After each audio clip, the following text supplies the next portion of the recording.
দেশনেত্রী বেগম খালেদা জিয়ার অসুস্থ শুনে ওনার আবেগন্ত হয়ে আজকে এবারকে হাসপাতালে আসছি। আমরা বাপ ছেলে দুজনে আসছি।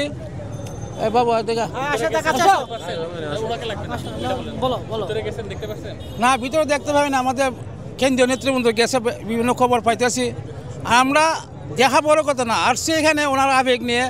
ওনাকে 18 কোটি মানুষ ভালোবাসে, আমিও ভালোবাসি। আমরা আল্লাহর কাছে ফরিয়াদ করছি যে আল্লাহ পাক রব্বুল আলামিন, কোথাও যাওয়ার জায়গা না, একমাত্র তোমার কাছে ছাওয়ার জায়গা। তুমি দয়া করে ওনাকে 18 কোটি মানুষ চায়, তুমি দয়া করে দয়াল নবীজির উসিল্লা গহজ কুতুব ওলি আবদালের উসিল্লা উনাকে সুস্থ করে দেন।